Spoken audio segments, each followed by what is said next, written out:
Olá, sejam todos bem-vindos a mais um episódio do CMI Podcast. Hoje divide nossa bancada a Fabiana e a Laura, vou chamar de Laurinha. Nós vamos falar sobre um assunto sério, vamos falar sobre diabetes, mas especificamente sobre um programa do município chamado Hiperdia, que existe nas unidades de saúde de controle, acompanhamento, não é isso, meninas? Sejam muito bem-vindas. Muito obrigada, Elis. Agradecer o convite, né? Uma importante oportunidade que a gente tem para esclarecer sobre esse programa que é tão antigo, tá, desde que a gente conhece o PSF, como o PSF ele é um dos carros-chefes do Ministério da Saúde e ainda assim tem um impacto tão grande até hoje na sociedade. Pois é, esse programa Hiperdia, ele é do governo federal e o município ele é ligado ao governo federal no que diz respeito ao recebimento de várias verbas, de trabalhar certos programas. Vocês são as responsáveis técnicas desse programa no município? Eu sou uma das responsáveis técnicas, porque o Hiperdia ele tem ações dentro da atenção básica, mas também na atenção especializada. E esse ano a gente está implementando a rede, né, de atenção especializada do diabetes e do hipertenso. E a Laurinha, ela é a referência da enfermagem, né, dos enfermeiros aqui do município. Gente, nós temos números? Quantos diabéticos nós temos no município, aproximadamente? Aproximadamente 3.000 diabéticos e mais ou menos também uns 30.000 hipertensos. Nesse meio tem os hipertensos e diabéticos juntos. Né? Existe mais hipertensão ou mais diabetes? Mais hipertensão. Inclusive o Ministério da Saúde, dentro das pesquisas que ele coloca da população geral, em torno de 26% da população é hipertensa e em torno de 8% é diabética. Então a hipertensão ela é mais prevalente. Mas é muito alto, 26% dá quase um terço. Muito alto. E o gargalo maior nosso é a questão da adesão ao tratamento, né? A gente tem um número alto e a questão também do diagnóstico, né, Fábio? Porque além da pessoa descobrir, né, que tem diabetes, ela tem que acompanhar, né? Acompanhar com medicamentos, né, o controle, indo nas consultas. A gente tem hoje o Hiperdia, que ele funciona não apenas como consulta, mas a gente tem os grupos que reúnem, né, nas UBS, nas unidades de saúde, onde vai além do médico prescrever e tratar, ele vai orientar a questão da qualidade de vida, né, daquele paciente com hipertensão e com diabetes.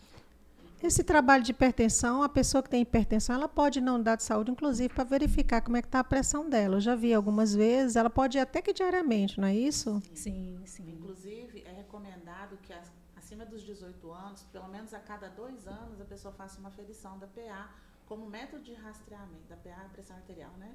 Como método de rastreamento da hipertensão. Porque a gente é uma população miscigenada e a gente sabe que a população negra é uma população que tem maior tendência a desenvolver essa doença. E então, dentro da população brasileira, ela é bastante comum, né? E ela está sendo diagnosticada cada vez mais cedo. Pois é, existe uma estimativa de idade em que é mais comum a diabetes e a hipertensão? Mais comum em pacientes acima de 45 anos, 60 anos e ainda mais. Né? A gente tem uma população maior com essa faixa etária. Não que com menos idade possa desenvolver, o que a Fabi falou, né?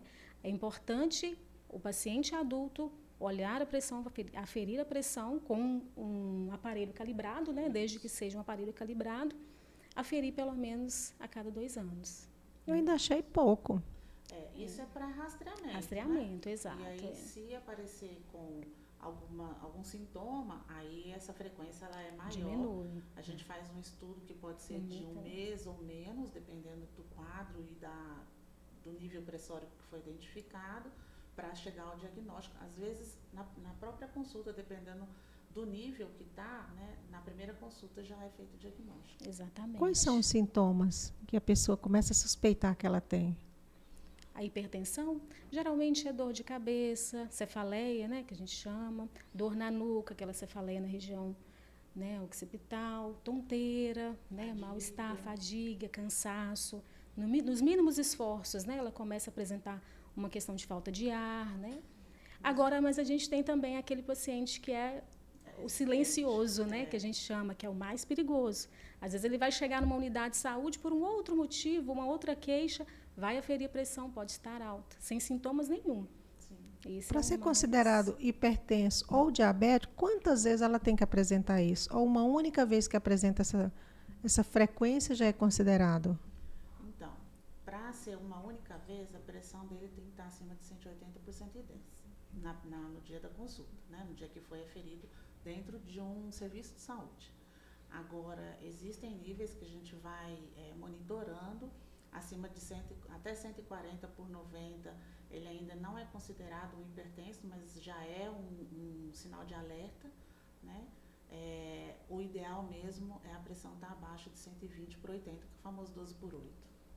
E quando chega na unidade com esse valor de pressão, o médico ele vai avaliar, né? Quando é mais baixo, assim, ele vai avaliar durante 7 dias, pedir um monitoramento dessa pressão arterial, né? E aí, sim, a partir daí que ele vai fazer as avaliações e os exames, né, destinados à hipertensão, e vai, sim ou não, iniciar medicamento para esse paciente. Isso, porque a elevação da PreA, ela é um sintoma que pode ser agudo ou crônico. Então, às vezes ele chega com esses sintomas, mas naquele momento ele apresentou essa elevação por uma situação de estresse, né? Exato. Mas a gente pede esse acompanhamento por mais tempo, que pode durar até um mês, esse acompanhamento em horários diferentes, para ver como que essa pressão se comporta e se ela vai se manter sempre elevada. Até porque existem situações também de pessoas que desenvolvem pressão arterial só na hora da aferição dentro de um serviço de saúde. Então, tem um nome antigo disso, era síndrome do jaleco branco, né? Que a pessoa chegava e a hora que o médico, o enfermeiro ia fazer a aferição da PA, a PA subia demais, né? Então, a gente precisa considerar outros contextos para a gente realmente dizer que aquela pessoa está com hipertensão ou não. Já o diabético é exame de sangue? É o exame de sangue e sintomas. Existem alguns sintomas que indicam... porque, assim, existem 2 tipos de diabetes. O diabetes tipo 1, que é mais comum em jovens e crianças, e ele é caracterizado pela parada da produção de insulina. Realmente, o corpo da pessoa não produz mais a insulina, que é um hormônio que carrega a glicose nossa para dentro da célula para produzir energia para a gente fazer as nossas atividades. E o diabético tipo 2, que é o mais comum, é 90% dos diabéticos, né? Que são pessoas que passam a desenvolver resistência a essa insulina ou uma produção deficiente. Produz ainda mais pouquinho. E essa diabetes tipo 2 ela é mais característica acima dos 35 anos, com fatores como obesidade, sedentarismo. E então varia um pouco. Os sintomas são bem parecidos, mas no diabetes tipo 1 ele é mais agudo do que no diabetes tipo 2. Então, muita fome, muita sede, urina muito à noite, né? Tem uma questão de necessidade, vontade exagerada de comer doce? Ou isso é folclore? Depende muito, esse não é um fator determinante. O fato de você querer comer muito doce, porque o doce ele é uma questão do paladar, do gosto. Pode ser gula mesmo, né? Que é bom demais a doce. Sensação do prazer, né? Eu falo que, e o proibido, que a gente fala, é mais gostoso, né? É porque os antigos falam, né? Essa menina está comendo muito doce, tem que ver se não está com diabetes. É uma coisa que até da sabedoria popular. Clinicamente, não até tem porque fator. quando é menina, né? Quando é criança e tem essas situações, a criança ela costuma emagrecer, perder muito peso, né? Então a gente já desconfia porque ela come o doce, independente de ser muito ou ser pouco, ela come, mas ela perde peso muito rápido, que é diferente do diabetes tipo 2. Você continua com o seu peso que você está acostumado a ter. Como está relacionado à obesidade, geralmente é mais gordinho mesmo. Existe um aparelho que mede na criança para evitar o furo no dedinho, né? Chama Libre. Isso, então. Tem umas tecnologias mais recentes, mais novas, de monitoramento. No diabetes tipo 1, isso realmente é importante, até porque a criança ela vai fazer esse monitoramento várias vezes durante o dia. Faz até dormindo, chega no celular dos pais, né? Exato. Porque é o período que o maior risco de hipoglicemia, o diabetes tipo 1, ele tem muito problema com o controle, porque ele sai de picos de alta da glicose para baixa muito rápido. Então, se dormir um pouquinho a mais, com umas horinhas a mais sem comer, a chance de hipoglicemia é muito grande. Então, essas novas tecnologias, elas vieram muito para somar, mas isso é diferente do diabetes tipo 2, que é o comunzão. Sim. Tivemos aqui na Câmara um grupo de mães pleiteando na gestão passada dos vereadores que apresentasse alguma coisa em relação ao município liberar esse Libre, que se não me engano é R$700 pela rede municipal. Nós temos algum projeto nesse aspecto? Nesse momento ainda não foi ventilado, até porque a gente precisa fazer um rastreio melhor do número de crianças que precisariam dessa. Me parece que o próprio SUS, tudo que vocês ofertam está no catálogo de ofertas Sim. do SUS. Uhum. Me parece que o SUS, então, ele ainda também não está liberando. Não. Ainda não. E como é que é feita a questão da medicação, controle e medicação nas unidades de saúde? Grande parte das medicações do Perdia, como já é um programa bastante antigo, ele foi um dos primeiros programas do Ministério da Saúde, esses medicamentos ele vem ou do Ministério ou do Estado. A maioria deles, né? Então, às vezes a gente tem alguns problemas para esse medicamento conseguir chegar até o município, porque não é o município que compra diretamente. O município até compra alguns medicamentos para complementar, existe uma tabela que a gente chama de REMUM, né? Que são os medicamentos que são padronizados no município, porque para comprar também a gente não pode comprar qualquer medicamento, a gente precisa prestar conta desses medicamentos. Então, alguns o município complementa quando precisa, quando fica muito tempo sem aparecer, mas a maioria é o próprio Ministério da Saúde ou o Estado que envia.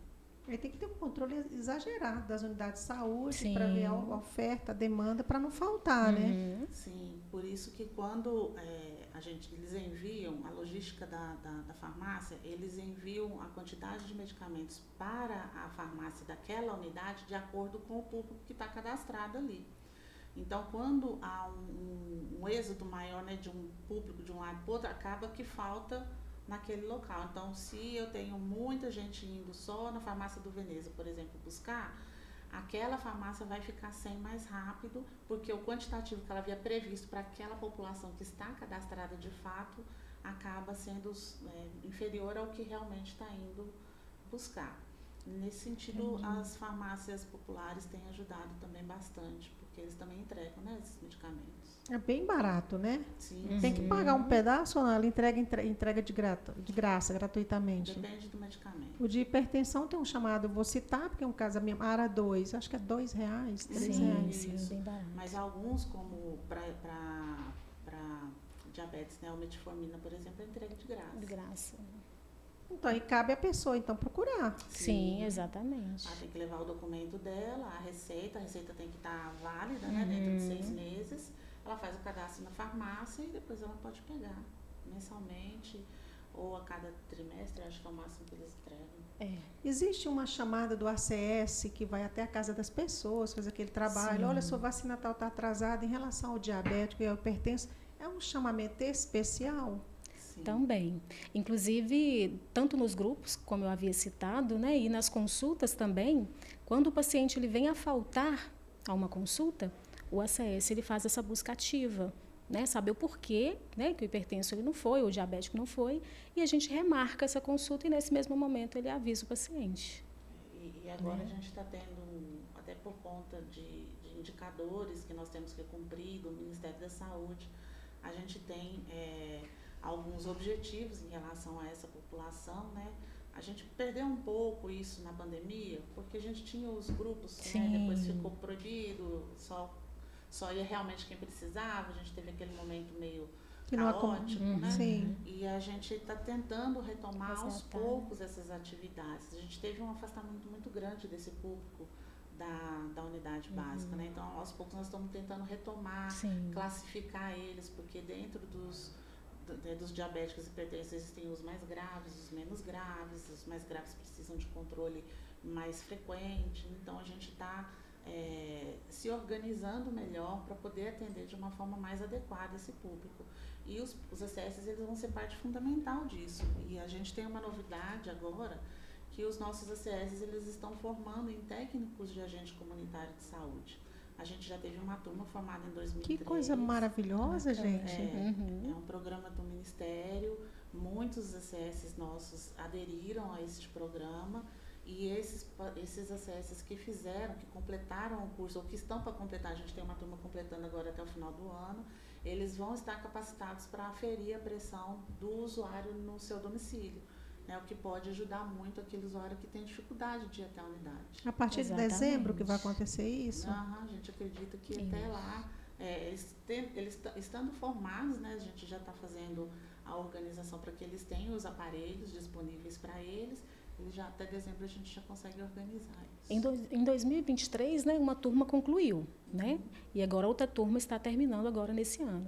E, inclusive, nesse ano, fizemos a distribuição de vários aparelhos de pressão, né? Foram 380 aparelhos de pressão para que eles tenham para aferir, né, no domicílio. Não deixa de ser também carinhoso. Vai chegar lá, hipoteticamente, na casa da Dona Maria, não sei, no Planalto, no Ideal. Sim. Dona Maria, sua pressão está alta, a senhora tem que ir na unidade de saúde. Exatamente. Isso é uma iniciativa do município ou do... Não, do Ministério. Do Ministério, né? né? Exatamente. A gente está aderindo agora de uma forma um pouco mais incisiva com os agentes, porque agora a gente se sentiu mais seguro de colocar isso como uma atribuição para eles, porque eles estão monitorados.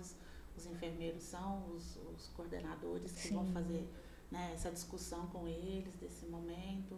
Então, foi um momento que nós acreditamos ser próprio para a gente conseguir. E porque agora a gente vai ter mais pessoas, né? A gente tinha alguns formatos, mas eram ainda poucos.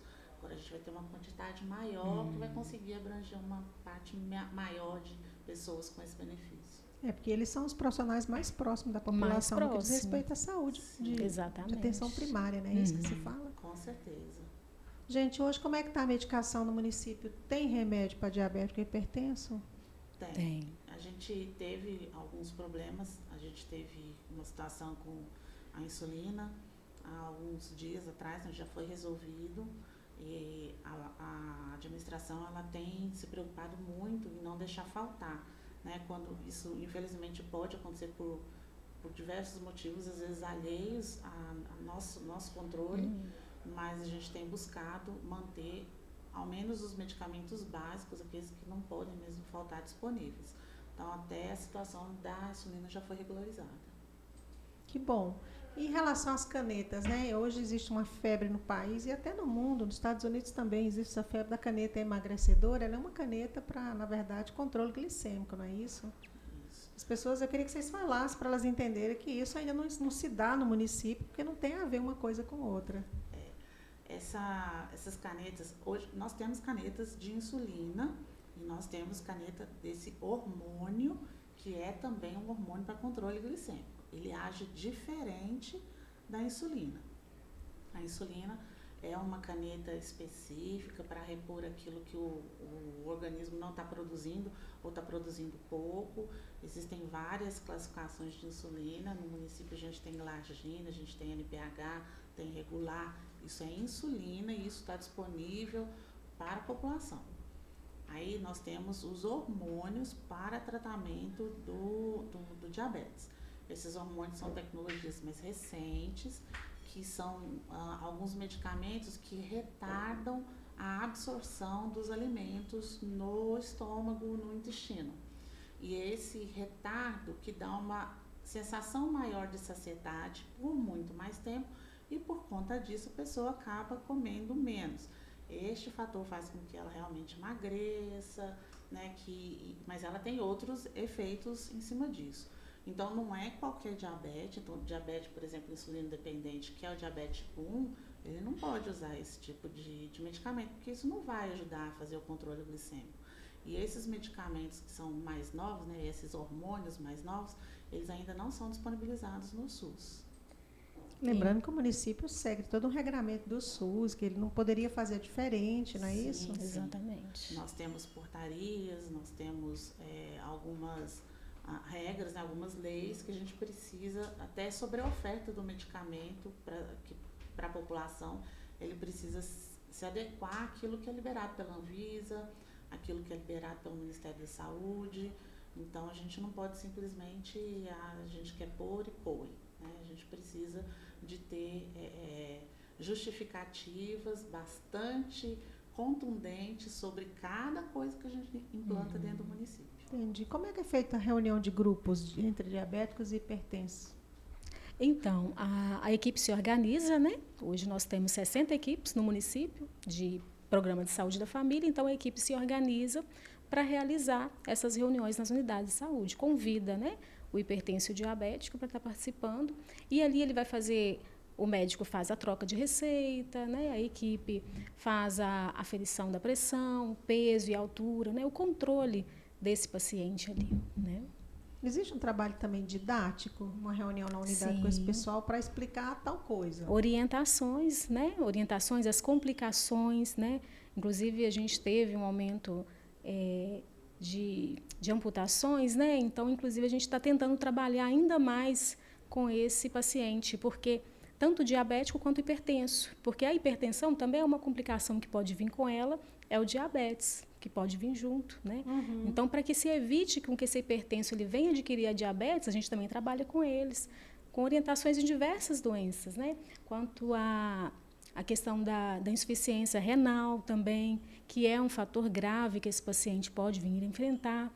Então, a gente tenta orientar no aspecto amplo, mas com as doenças relacionadas também à saúde dele, né? Inclusive, a gente aproveita o espaço para fazer um apelo para que a população vá até os Exatamente. grupos, porque uma das nossas grandes dificuldades é a equipe organiza, é claro que cada equipe de cada unidade ela vai se organizar de acordo com a realidade de atendimento local. Então, eu não posso falar que toda segunda-feira tem grupo na unidade X. Uhum.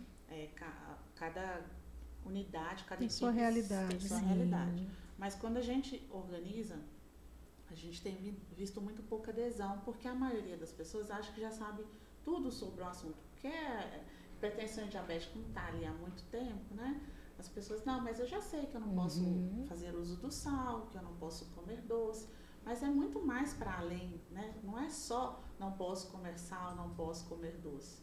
É toda uma cultura de autocuidado que é preciso adquirir, porque as consequências, infelizmente, elas chegam mais cedo ou mais tarde. Exatamente. E quando elas começam a aparecer, reverter isso é muito difícil. A Laurinha falou do pé diabético, né? Das feridas no pé, é uma delas. Mas a gente tem problemas de cegueira, Sim. a gente tem pessoas com problemas renais, problemas cardíacos, né? E são coisas que quando aparecem, depois que elas aparecem, que elas já deram sinais, a reversão é muito mais difícil. Exatamente. Mas existe a reversão? Raramente. Raro. E a gente tem outro ganho, né, que é a questão da atividade física para esse grupo também, né, que são as equipes EMULT, né, que têm trabalhado nas unidades e também são ofertado ali para que eles possam sair um pouco do sedentarismo, né, que a grande parte vem do sedentarismo, né, adquire a doença com sedentarismo, uso de álcool, tabaco. A gente tem os grupos de tabagismo também nas unidades que a gente oferta, também para esse grupo, mas para a população geral também. Mas a gente tenta trabalhar com esse grupo como um todo, né, todos os fatores que possa vir. Como que é feito esse trabalho em relação ao movimento? Existe aula mesmo de ginástica na unidade? Nas unidades, sim. Eles têm um professor de educação física.